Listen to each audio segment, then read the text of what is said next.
E3, also known as the Electronic Entertainment Expo, is a premier trade event for the video game industry, held every year for developers, publishers, and hardware manufacturers to introduce and advertise their upcoming games and products. But will 2019 be the final year we see this gaming expo? Let's discuss. Hey guys, welcome back to Top 10 Gaming. I'm your host Lucy McPhee. Don't forget to hit that like and subscribe so you never miss another gaming vid. And with that, let's jump in.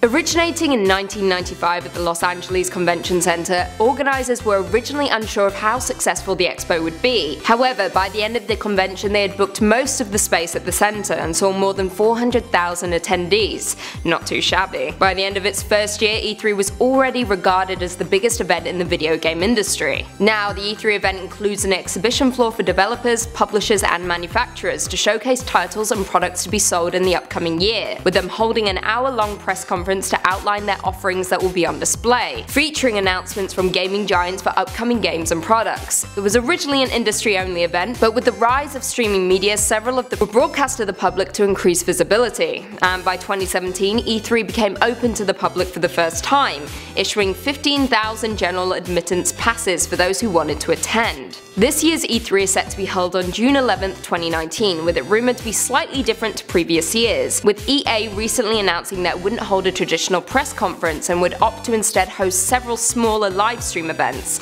while Sony have stated they won't be attending the event at all. However, both Bethesda and now Ubisoft have confirmed their plans to return to E3, with Bethesda holding their annual press conference on Sunday, June 9th, and Ubisoft on Monday, June 10th. Now, with two of the biggest gaming giants failing to attend, it has posed the question: will E3 be the same? Is it dying? Will 2019 be the final year we see it? And the answer to all of those questions, at this moment at least, is no. Obviously, we're unsure what the future holds for the Gaming Expo, and we hope this year's E3 will provide some insight into the future of the show. But I can't help but feel that since the introduction of streaming services to watch the expo, many gaming giants will slowly pull away completely, opting instead to do smaller live streams on their own YouTube channels to promote their upcoming games. For now though, it still seems that most are opting to stick with E3, with it still pulling in large attendance and viewers around the world.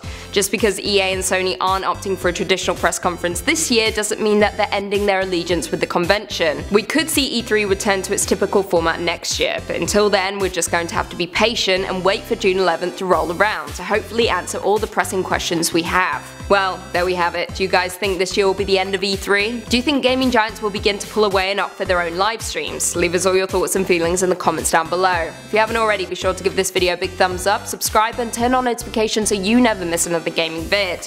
Until next time, see you later.